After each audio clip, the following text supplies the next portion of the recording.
Insulin போடுறவங்க செய்யவே கூடாத 3 தவறுகள். ஒரு தம்பி 22 வயசு, 42 கிலோ, 7 வருஷமா அவருக்கு சர்க்கரை இருக்கு, 7 வருஷமா அவர் இன்சுலின் போடுறார். ஒரு சிலர் அவரை பார்த்து நீ ரொம்ப ஒல்லியா இருக்க, உனக்கு எப்படி சர்க்கரை வரும், நல்லா செக் பண்ணு அப்படின்னு சொல்லி இருக்காங்க. சமீபத்துல அவர் எங்கள் மருத்துவமனைக்கு வந்தாரு. எனக்கு இன்சுலின் வேண்டாம் சார், மாத்திரை எழுதி கொடுங்க அப்படின்னு சொன்னாரு. எனக்கு சர்க்கரை இருக்கான்னு பாருங்க, இருந்தாலும் எனக்கு இன்சுலின் வேண்டாம், மாத்திரை எழுதி கொடுங்க அப்படின்னு சொன்னார். எல்லாருக்கும் வர்ற சர்க்கரை நோயும் ஒரே மாதிரி தானா? ஒல்லியா இருக்கவங்களுக்கு சர்க்கரை நோய் வராதா? வெயிட்டா இருக்கிறவங்களுக்கு மட்டும்தான் சர்க்கரை நோய் வருமா? வெயிட்டா இருக்கிறவங்களுக்கு இன்சுலின் குறைவா சுரக்கலாம், ஒல்லியா இருக்கிறவங்களுக்கு இன்சுலின் சுரப்பே இருக்காது. இதை பற்றி விரிவா இந்த வீடியோல நான் பேச போறேன். நான் டாக்டர் மணிவண்ணன், ஸ்ரீ பார்வதி சர்க்கரை நோய் மருத்துவமனை, காரைக்குடி. சர்க்கரை மக்களுக்கு முக்கியமான வீடியோக்கள்ல இதுவும் ஒண்ணு. அதனால வீடியோவை ஸ்கிப் பண்ணாம பாருங்க, சப்ஸ்கிரைப் பண்ணி பாருங்க. Facebookல பாக்குறவங்க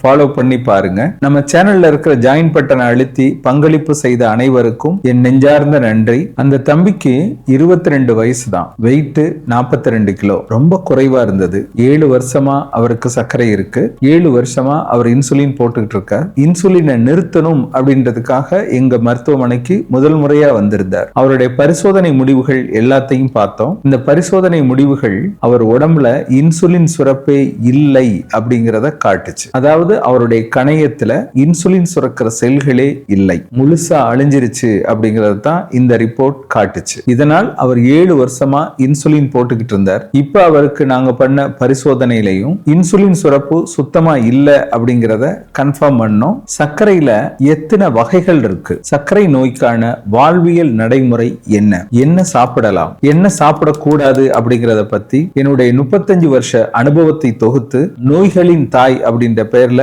ஒரு புத்தகம் எழுதியிருக்கிறேன். இந்த தமிழ் புத்தகம் உங்களுக்கு வேணும்னா இந்த டிஸ்பிளேல தெரிகிற நம்பருக்கு போன் பண்ணியோ அல்லது வாட்ஸ்அப்ல புக் வேணும் அப்படின்னு ஒரு மெசேஜ் போட்டோ கொரியர் மூலம் இந்த புத்தகத்தை பெற்றுக்கொள்ளலாம். இப்ப அந்த தம்பியோட ரிப்போர்ட் எல்லாம் பார்ப்போம். அவருடைய வயது 22, எடை 42, அவருடைய உயரத்திற்கு ஏற்ப அவரது எடை 58 கிலோ இருக்கணும், ஆனா 42 கிலோ தான் இருந்தாரு. அவருடைய HbA1c அதாவது 3 மாத ஆவரேஜ் சர்க்கரை 7 இருக்கணும், 10.2 இருந்துச்சு. GAD antibodies 1177. அந்த ரிப்போர்ட்டை காட்டுறேன், நீங்களே பார்க்கலாம். அவருடைய சி பெப்டைட் ரிசல்ட் அதையும் காட்டுறேன். 0.01 இருந்துச்சு. சர்க்கரையில நிறைய வகைகள் இருந்தாலும் பொதுவா 2 வகை இருக்கு, டைப் 1 டைப் 2. இவருக்கு டைப் 1 அப்படிங்கறத மறுபடியும் கன்ஃபார்ம் பண்ணோம். இந்த ரிசல்ட்ல நாங்க காமிச்ச GAD ஆன்டிபாடிஸ் அப்படின்னா என்ன அப்படிங்கறத பார்ப்போம். ஒரு நாட்டை பாதுகாக்க வேண்டிய ராணுவம் தவறுதலாக தன் நாட்டையே தாக்க ஆரம்பித்தால் என்ன ஆகும்? அதே மாதிரி நம்ம உடம்புல இருக்கிற நோய் எதிர்ப்பு சக்தி நம்ம இன்சுலின் சுரக்கிற பீட்டா செல்களை எதிரியா நினைச்சு தாக்க ஆரம்பிச்சிருது. அதனால கணையத்துல இருக்கிற பீட்டா செல்கள் முற்றிலும் அழிந்து போகும். இதுதான் டைப் 1 டயபெட்டிஸ். அடுத்து சி பெப்டைட் டெஸ்ட் அப்படின்னா என்னங்கிறத பார்ப்போம். சி பெப்டைட் அப்படின்ற ஹார்மோனும் இன்சுலினும் கணையத்துல இருந்தா சுரக்கும். சி பெப்டைட் அப்படின்ற ஹார்மோனை நம்ம பார்க்கறதன் மூலமா அது குறைவா இருக்கு அப்படிங்கறத உறுதிப்படுத்துறதன் மூலமா இன்சுலின் சுரப்பு இருக்கா இல்லையா அப்படிங்கறத கன்ஃபார்ம் பண்ண முடியும். இந்த தம்பிக்கு இந்த 2 பரிசோதனைகள் அவருக்கு இன்சுலின் சுரப்பு இல்ல அப்படிங்கறத உறுதிப்படுத்துச்சு. நீங்கள் முதல் வகை சர்க்கரை நோயாளியா, சின்ன வயசுல இருந்து இன்சுலின் போடுறீங்களா, இந்த பரிசோதனை எல்லாம் பண்ணி பார்த்திருக்கீங்களா, உங்க சர்க்கரையோட அளவு எவ்வளவு அப்படிங்கறத கமெண்ட்ல சொல்லுங்க. இன்சுலின் அப்படின்னா என்ன அப்படிங்கறத பார்ப்போம். இன்சுலின் அப்படிங்கிறது ஒரு ஹார்மோன், இயற்கையாவே இது நம்ம உடம்புல சுரக்குது. நிறைய பேர் கமெண்ட்ல கேள்வி கேட்கிறாங்க, இன்சுலின் போடுறது கெடுதலா அப்படின்னு. இயற்கையாவே நம்ம உடம்புல சுரக்கிற ஒரு ஹார்மோன் தான் இன்சுலின். இன்சுலின் சுரக்கிறத நம்ம உடம்பு நிப்பாட்டிடுச்சு அப்படின்னாலும், மாத்திரை போட்டு சர்க்கரை கட்டுப்பாட்டுல வரல அப்படின்னாலும் இன்சுலின் போட்டுத்தான் ஆகணும். இன்சுலின்னால கெடுதல் எதுவும் இல்லை. நம்ம உடம்புல இருக்கிற இயற்கையான ஹார்மோன் தான் இன்சுலின். உடம்போட பற்றாக்குறையினால நம்ம வெளியில இருந்து அது கொடுக்கிறோம். தைராய்டுக்கு லைஃப் லாங் மாத்திரை சாப்பிடுறோம்ல, அந்த மாதிரி தான். ஒருத்தருக்கு கண் பார்வை குறைஞ்சிருச்சு அப்படின்றதுக்காக கண்ணாடி போட்டுக்கிறோம். இப்ப கண் பார்வை நல்லா இருச்சு அப்படின்னு கண்ணாடியை கலட்டி போடுறது இல்ல. அது மாதிரி தான் தொடர்ச்சியா இன்சுலின் தேவைப்படுறவங்களுக்கு நம்ம உடம்பை பாதுகாக்க தொடர்ச்சியா இன்சுலின் போடணும். இன்சுலின் போடுறவங்க செய்யக்கூடாத 3 தவறுகள் என்ன? இந்த மாதிரி முதல் வகை சர்க்கரை மக்கள் தொடர்ச்சியா இன்சுலின் போட்டுக்கிட்டு இருப்பாங்க. யாருடைய பேச்சை கேட்டாவது நான் நாட்டு மருந்து சாப்பிடுறேன், அங்க வாங்கி மருந்து சாப்பிடுறேன், இங்க வாங்கி மருந்து சாப்பிடுறேன் அப்படின்னு சொல்லிட்டு இன்சுலினை நிறுத்திட்டு அதை அதை சாப்பிட ஆரம்பிச்சிருவாங்க. இந்த மாதிரி சாப்பிடுறது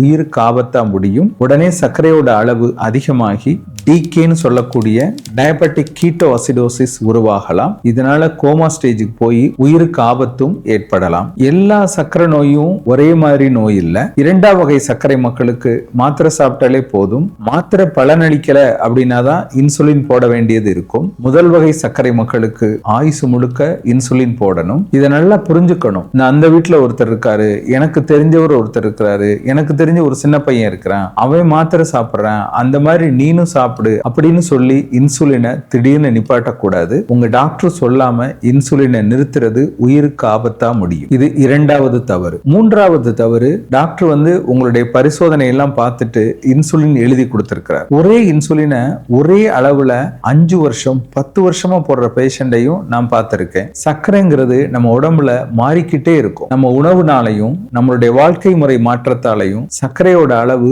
மாறிக்கிட்டே இருக்கும். மாறிக்கிட்டே இருக்கிற சர்க்கரையோட அளவுக்கு ஏற்ப இன்சுலின் அளவுலையும் மாற்றம் பண்ணணும். நீங்க தொடர்ச்சியா பார்க்கிற டாக்டர்கிட்ட ஆலோசனை பண்ணி உங்க சர்க்கரையோட அளவுக்கு ஏற்ப உங்க இன்சுலின் அளவுலையும் மாற்றம் பண்ணிக்கோங்க. உங்களுக்கு ஒரு காய்ச்சல் வருது, சாப்பிட முடியல, லூஸ் மோஷன் இருக்கு, இந்த சமயத்துல சர்க்கரையோட அளவு குறையலாம். அதற்கு ஏற்ப இன்சுலின் அளவுல மாற்றம் பண்ணணும். உங்க உடம்புல ஏதாவது ஒரு இன்ஃபெக்ஷன் வருது, அப்ப சர்க்கரையோட அளவு அதிகமாகுது, அப்ப இன்சுலினோட அளவை கூட்ட வேண்டியது இருக்கலாம். அதனால இன்சுலினோட அளவை கூட்டுறதும் குறைக்கிறதும் உங்க டாக்டரை கலந்து செய்யுங்க. நீங்களா முடிவெடுக்க வேண்டாம். உடம்பு வெயிட் கம்மியா இருக்கிற சர்க்கரை மக்கள், இன்சுலின் போடுற சர்க்கரை மக்கள், நான் சொன்ன இந்த பரிசோதனைகளை செஞ்சு உங்க டாக்டர்கிட்ட காமிச்சு எனக்கு முதல் வகை சர்க்கரை நோயா 2ஆம் வகை சர்க்கரை நோயா அப்படிங்கறத 1க்கு 2 தடவை உறுதிப்படுத்திட்டு தொடர்ச்சியா இன்சுலின் போடுங்க.